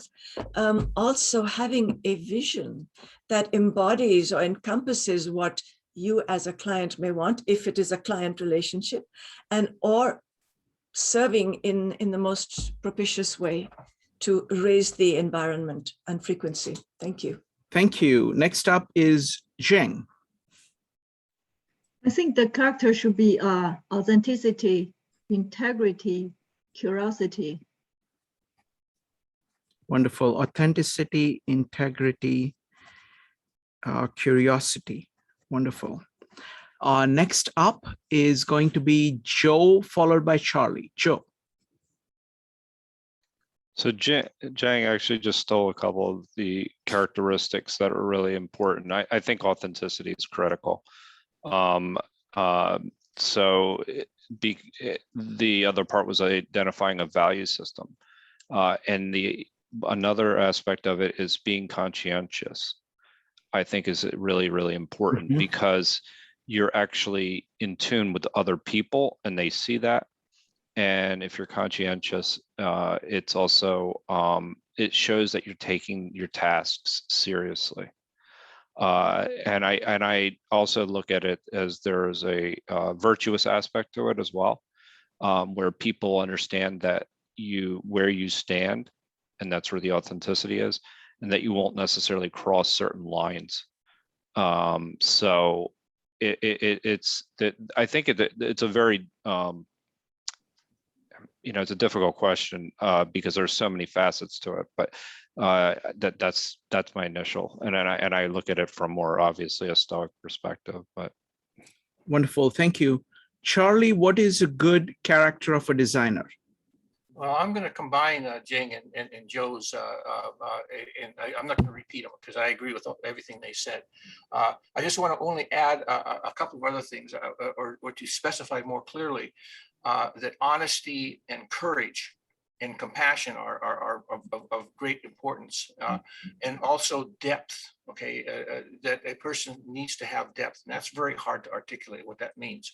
But also in terms of this idea of a Jungian archetypes of being self-actualized, so that you really know who you are. So that to me is kind of authentic. That word is already mentioned it. So anyway, that's wonderful. The only word that I would add to that is responsibility. You're taking responsibility for your design. You're standing behind it. You're standing, and I find that to be a very powerful word. All right, let's go to the next question. And that is the most complex question that has been put forth in multiple ways. How do you know what the scope of your design is, and how does it interact with the scope of design of others? How do designers play nice? How do you negotiate your way in an existing social system which has feudal natures? Is design ever individual, or is it inherently social being? How do we handle really, really complex issues? How do we do design for really, really complex issues? So these are all the questions on the table. Go ahead and type an exclamation mark. Try to keep your comments brief. You can have seconds. Next up is going to be Joe, followed by Jing. Joe. So, I think we covered this I believe it was last week, where we had the analysis paralysis, value paralysis, where we're doing this reconciliation of what the values are of people, and that you're actually you're making decisions in that process of what to discriminate and what not to. So that there's it's covered in when you're in it's the desiderata, whatever, the desire chapter. There were so many other questions in there that I'm trying to there was one other answer I had to give, but it'll come to me in a minute. If I'll put you can just type exclamation mark. Anytime an answer comes to you, you can just type exclamation mark. Yeah, there were 5 questions. So I was like, okay. Wonderful. Next up is Jing, and then Mark has nominated Jeff. So Jeff, you have typed exclamation mark or your type exclamation mark has been typed for you. So Jing, Jeff, and then Laura. Jing. Yeah, I want to say the design, they need collaboration, but just like the book mentioned, but I think it's individualized. At least they need a main designer or lead designer, because I want to give you an example. Tsinghua University is the best architecture school in China, and the architecture building is the worst. When you have all the designers in that school make decisions and design the worst architecture you can imagine. Let's tell you, when you have all the designers work together, is the worst situation. So you need to listen to everybody, the stakeholders, We need a one person because, it's a special, what do you call, like unique, like you have different possibility. You can't climb them together. That would be the worst solution. So you need a lead designer for sure. Thank you. Next up is Jeff, Laura, Becky, Marissa, and Ambika. Jeff. So Jing was in our group as Mark, and wonderfully Becky and David and Laura. So I'll say this just very concisely. There are folks who have a disposition to be. They want to be the expert on something. They really want to be the best at doing it. And so, as you imagine, if you needed a medical procedure done on yourself, you want somebody who is the best in the world at doing that medical procedure. You want somebody who is the experienced expert, knows all the current medical research, has done this thing many times. You want that person. You don't necessarily need a leader or a facilitator or a manager or the president of the hospital to be the person who's going to operate. And there are other people who really excel in getting results through others. And they're great at that. They're great at facilitating that kind of a process. And among the things that they are really great at doing is facing and handling the unavoidable, inescapable aspect of anybody doing some things together with another person, which is significant disagreement about things that really feel important to the people involved. And getting the best from that, Shrikant, as you said so well, so often, getting the best out of the perspectives and perceptions and tentative conclusions of everybody coming from different vantage points is just essential. And then in sometimes artistic and other times, process way, decisions have to be made. And they're going to be made either by a majority or unanimity or consensus or positionally or by experts, or they're going to get deferred to somebody who's going to have the authority and responsibility to make them. And so you want people who are great at getting results through others and leading teams to be facilitating that. And so they are designers too. The facilitators of a process are designers, as well as people who are working directly with the folks that are being served. Wonderful, thank you. Laura, did you have a comment? You need to unmute yourself, go ahead. Well, I just want to give one, the people seem to have a hard time with the one word. It's desiderata, okay? Got it? Okay. The accent is on the third syllable. Okay. I've gone over this. Desiderata. Can you say it one more time? Can you say it one more time? Desiderata. Okay, wonderful. Okay, got it? Thank you. Everybody? Thank Okay. you. Good night, Laura. Good Thank night. you. All right. Next up is going to be Becky, Marissa, and Ambika. Becky. So I think that Jeng put a great point up front. Like within the contract, you scope out your project because you can boil the ocean, right? It's like, what do you include in order to optimize? You can bring everything in, but by doing that, you get nothing done. And so identifying who the sponsors are, right? And I loved her story about the husband coming in and being like, I hate this. It's like, identify who the sponsors are, who the potential sponsors may eventually be. Later on, they might just jump in. It's a lot of anticipation of what might happen, and then who can influence the project, even if they're not sponsoring it. Who's going to be taking over the project during the handoff?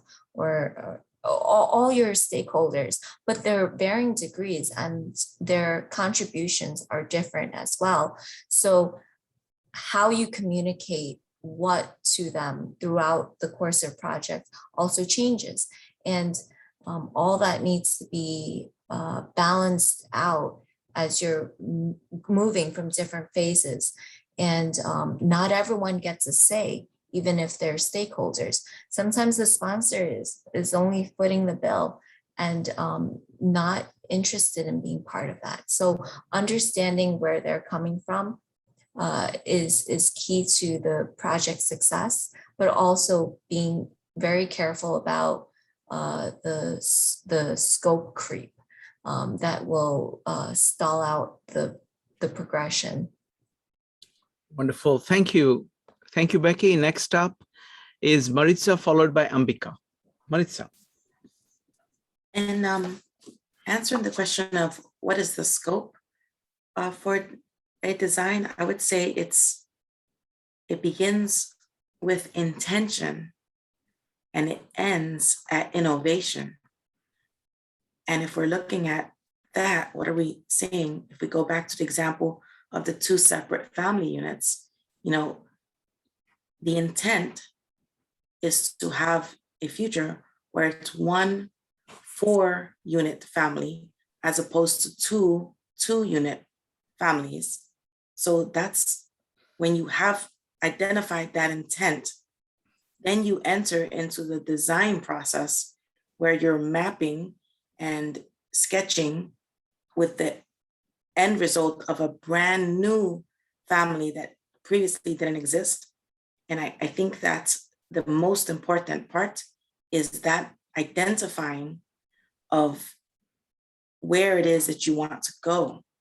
Because if we've identified what are we calling innovation here, well, then it means that your path in the middle, it's okay if it's different for everyone, because you already know where you want to end up. So, some people are going to zigzag, some people are going to go in squares, but you already know where you're going.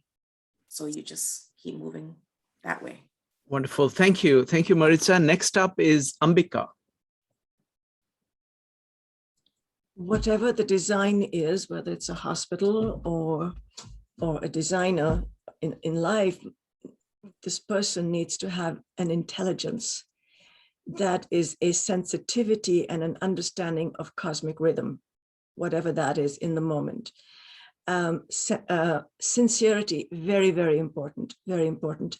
And have the capacity to have the client feel comfortable and safe that this will be done. And, if the client says, okay, this is how I like it, and we do that, and a creative person is going to find something more, just another touch. And that's where we enhance the design. If we're looking at a house or whatever it is, then that's what enhances. And that's the generosity that makes this person create something of beauty, and beauty is a joy forever. And all designers must never wear smelly socks. Thank you. Thank you, Ambika. Next up, I want to invite anybody to talk about whatever it is that you would like to comment on in terms of your experience with the book at a very high level. So firstly, I want to tell you about what's the next chapter is going to be judgment, I think. Let me just make sure. So we are on the second spiral here. So it's going to be, we just finished, today was being a designer. Next one is going to be judgment, then service and splendor of design. So that's what is coming up next. If you'd like to share any comments about your experience with the book, go ahead and type exclamation mark. Marissa.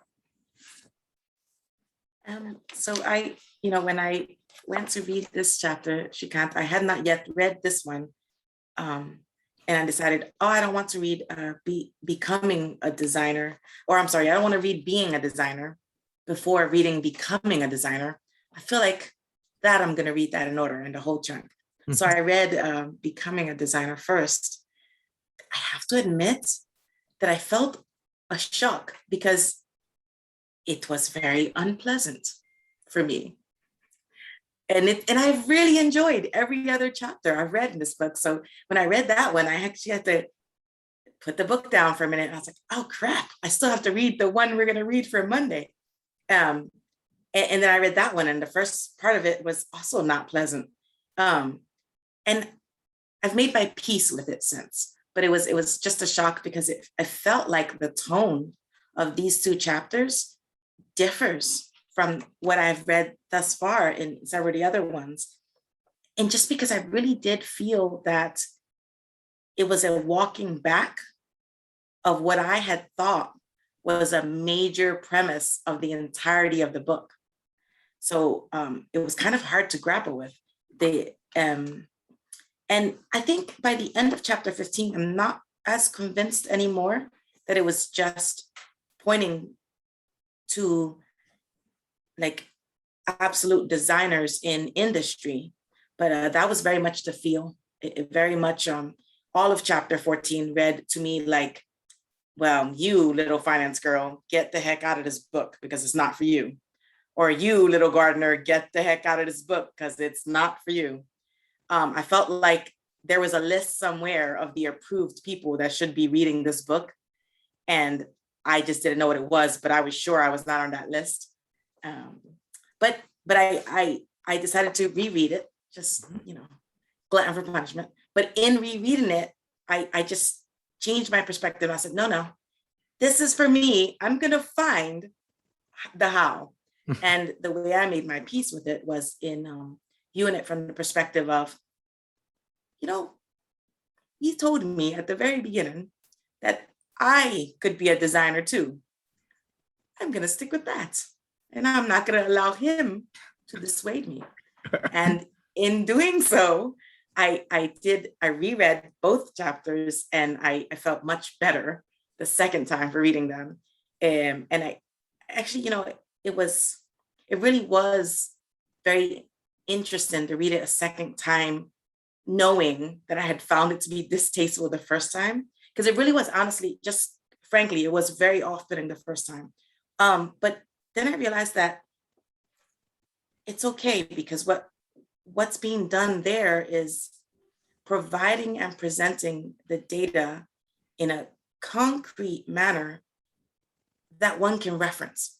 It's really easy to reference a designer based upon those who actually design for a living. So I think that was the intent there. And if it's wrong, this is my takeaway.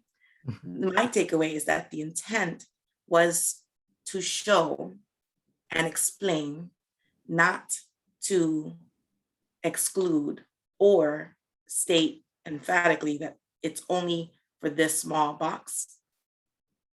And once I believed that, I was like, okay, I see you. And I use it, and I looked at it, and then I could make it fit with the idea that if we are all designers, we can do these things. And these different graphs, they do apply, and they can apply to every situation where one is going to design. I can't answer the question of what scenarios are design scenarios entirely. I'm starting to very softly whisper all of them. Mm-hmm. But I think I'm going to read more first. Wonderful. At some point, Marissa, I want to ask you about the comparison between our entire experience reading Louis Sullivan and design. So at some point, that would be a good thing to bring up. Next up is going to be Joe, Charlie, Jing, and Jeff. Joe. Yeah, so the thing that I found to be very interesting is just specifically with this chapter is that the book does tie together. The authors have clearly had a vision with the book itself and tie, like this in this last graphic actually really calls it out, where you can see these multiple concepts coming together in one graphic. And it's just, it's interesting because, you really have to write with a vision. You have to have, chapter 3 and everything. But the thing that I really liked about, in this, in a few of the different illustrations that I looked at, was that you can apply almost any problem to these frameworks, if you want to call them that. I won't even necessarily call them that, but using these concepts. And you can, and I was going through this today, there are 3 or 4 or 5, like from Russell Aikoff, that I was going to use today alone. The one with the mirrors in the elevator, that there was a few that I could have applied, just step by step, gone through this process and actually used it as an example. So that's a really interesting point, because it is one of my, I struggled with, one of the things I struggled with is very abstract, but the level of abstraction allows you to apply a lot of different problems to it, all the way up to how you're designing your life.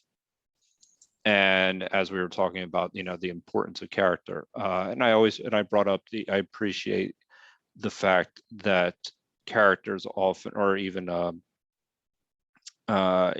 the ethical component as part of design is mentioned throughout the book. But that's the one thing I would really, I found to be interesting, is that you can apply a multitude of concepts and problems to these frames, to these diagrams, and actually walk yourself through and come out with some answers. And I think that's a sign of good design. Yeah. Thank you, Joe. Next up is going to be Charlie, followed by Cheng. Charlie. Yeah, something happened recently in the Tao Te Ching group where Jason said that he thought that Nietzsche was an example of an exemplar for Taoism. And that's an idea I would not have come up with by myself, but I looked into it, and it turns out that it's a very, and there aren't many people who've talked about this, but the ones who have some very interesting things to say. And my life has been devoted to the since I was a high school senior, has been devoted to bringing the East and the West together. And I see that the Asian philosophy is much more mature in its sense of being able to appreciate ultimate reality, but they tend to be quietist. They tend to be not very dynamic. They tend to sit off by the side and let things be. And the West is more the opposite. And they do things without really thinking of the long-term consequences of things. And this is to a large extent the reason we're in such a mess we are today. And so bringing those two together has been a major, well, it's been the purpose of my life, really. And so this idea of thinking of Nietzsche, who I dismissed when I was in high school. I dismissed pretty much all of Western philosophy by the time I was 21, and except for William James and John Dewey.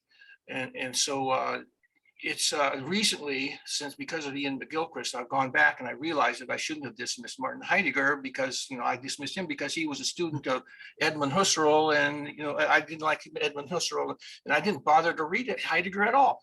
And anyway, the point I'm trying to make is that I think that this idea of having a vision, a big vision, in other words, being able to see things from a larger point of view, but also having the chutzpah, or the will, and I guess in a Schopenhauerian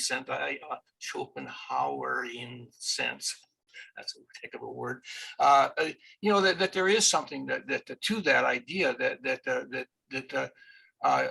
you're not going to get a design done if you don't have the strong will to do it, to get it done.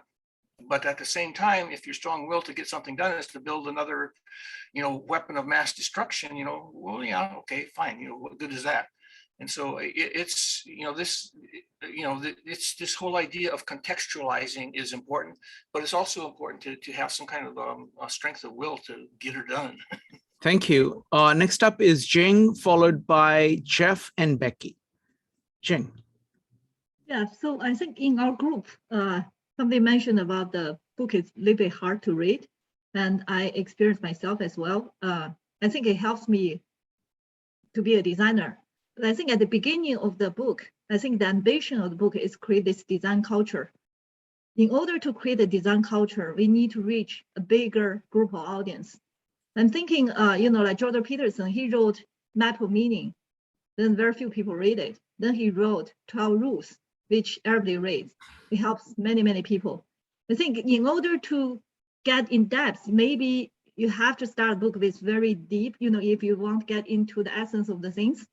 So it becomes very complicated. But to reach a bigger audience, you have to simplify. So you have go back, make it more accessible. That's the only way we can create a design culture and reach more people. Yes. Then, yeah, I think maybe Howard can write another 12 rules.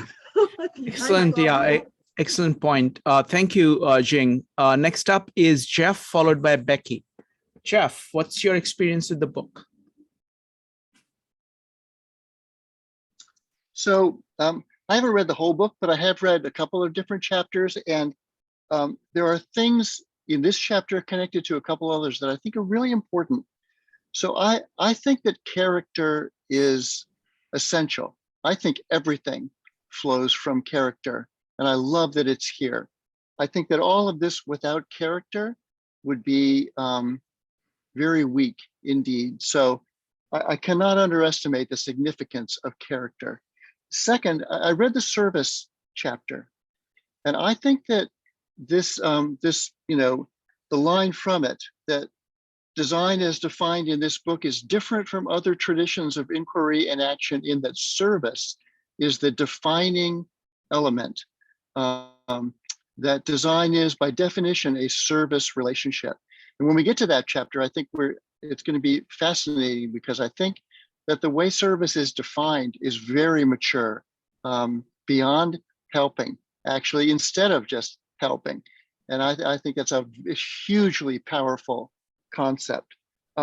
Next is there in the introduction there, that the purpose here is to establish a culture of design, that really kind of makes everything else possible.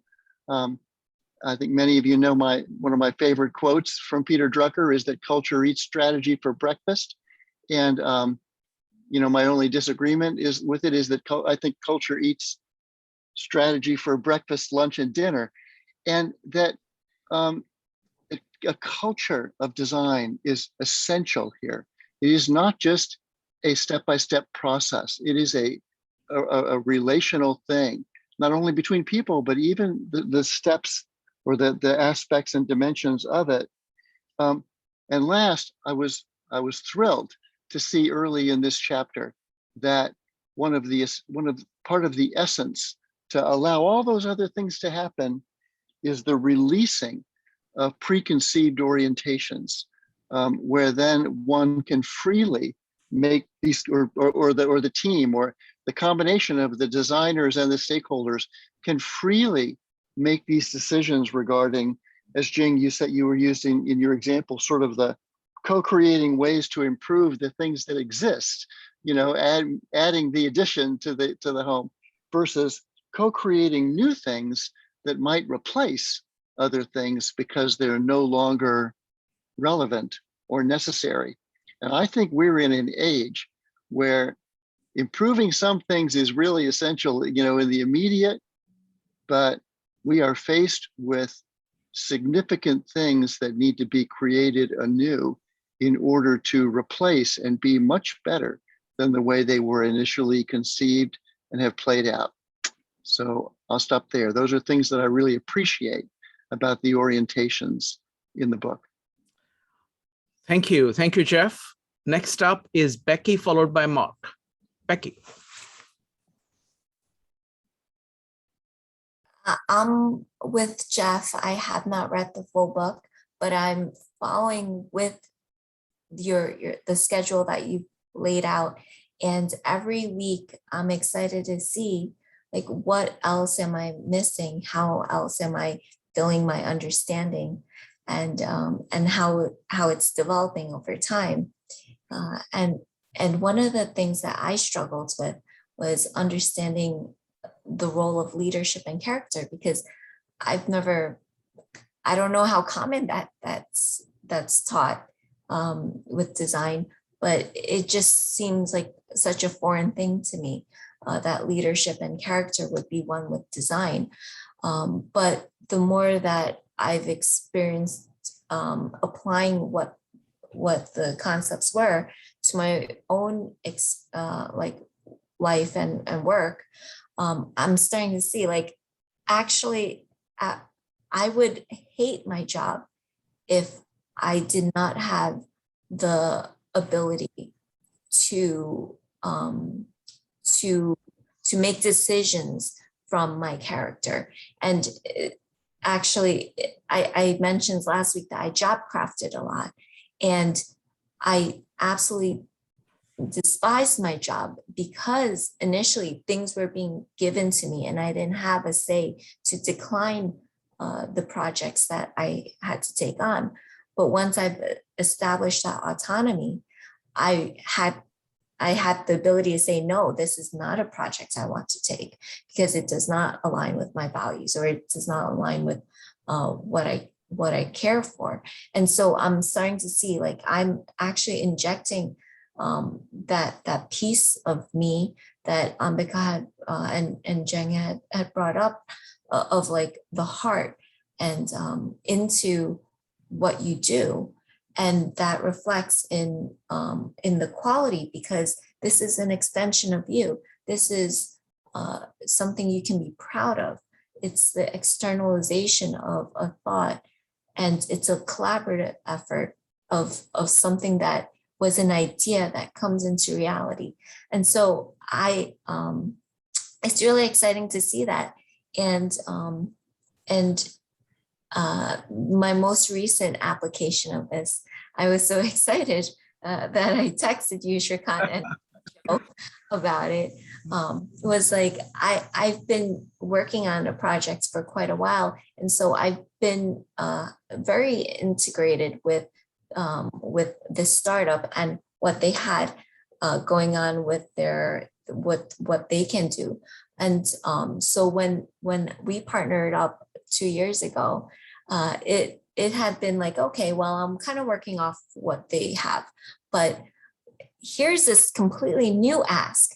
And now I'm excited because this is something that I've wanted, but now this is what I wanted, as well as my stakeholders and sponsors. But now I'm doing it through the startup, and I pitched my design idea to them. So I'm representing the interests of my sponsors, and they're helping to facilitate all that. And so this is like really exciting because I'm seeing it come to fruition, and I'll give you guys an update in a few months. That's just amazing, Becky. That's just amazing. Thank you. Amazing. Next up is Mark.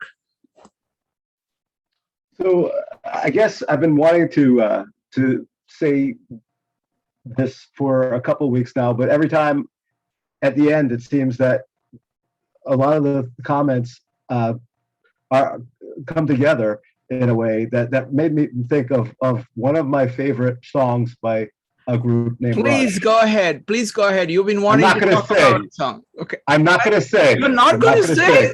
What's this, Mark? Not going to sing. And that would be a big thank you from everybody, by the way. But I will read a few lyrics I think that are very applicable here. Thank you for not singing. I'm not going to sing it. But the men who hold high places must be the ones who start to mold a new reality closer to the heart, closer to the heart. The blacksmith and the artist reflect it in their art. They forge their creativity closer to the heart. Philosophers and plowmen, each must know his part to sow a new mentality closer to the heart. You can be the captain, and I will draw the charts. sailing into destiny, closer to the heart. Wonderful. Thank you. Thank you. Are you sure you don't want to sing? I was about to say, were you saying thank you for him not singing? That would be very accurate. Jing. Why don't you sing for us, Shrikant, today? Jing, go ahead. No, he Yeah, doesn't. I want to say very quickly, Becky mentioned about the designer, have character. I want to share, the good designer usually have very strong character. I think the reason, same as artists, like because they have to express something we haven't expressed or discover or cultivate. So, but it's inside of us. That's why we can resonate with them. So their design can bring it out from our inside. I think that's why a lot of good designers, they're very strong character. Wonderful. Thank you. Maritza. Just really quickly, not to be ornery, somebody actually asked me this in private chat earlier, and I want to put it out. I made the statement that I didn't believe that a design could be either good nor evil, that it could be molded in either direction. It's very a la Louis Sullivan. And so, Jean was just talking about the good designer, and it made me think about that. And I was like, I don't think there exists good designers by nature. One, it can go in either direction. So I just wanted to throw that out there very quickly. Wonderful. All right, folks. So it's time to say goodnight. I want to tell you about the most exciting series that I've ever done. It's the most challenging meetup series that I've ever done. And that's going to be on Bhagavad Gita. We've been looking at Tao Te Ching, and that has been, it has had just such a great impact. It just broke all my expectations, and it was just amazing. Then we launched Bible, which actually is better. I like it better because I know Joe disagrees, but it is the richness of context that everybody brings to it is far greater. So it is, people are starting at the greatness of the Tao Te Ching series. I don't know. I don't know. Why should I be comparing these things? But the thing is that Tao Te Ching is different. The distance between us and Lao Tzu is much larger. Distance between Bible and us is shorter, but our familiarity is greater. I have the advantage that my familiarity is less with Bible. So I'm getting much more from the Bible series probably than other people are. Now comes Bhagavad Gita. Okay. Bhagavad Gita is at a much greater distance from almost everybody at the meetup. Okay. At the same time, I have a very odd relationship to it. I grew up in the Indian culture. I know Sanskrit, so I'm able to read it in its original. And I've been away from it for 30 years. So I have a very interesting perspective of being an outsider and an insider at the same time. So it has tremendous potential, I think.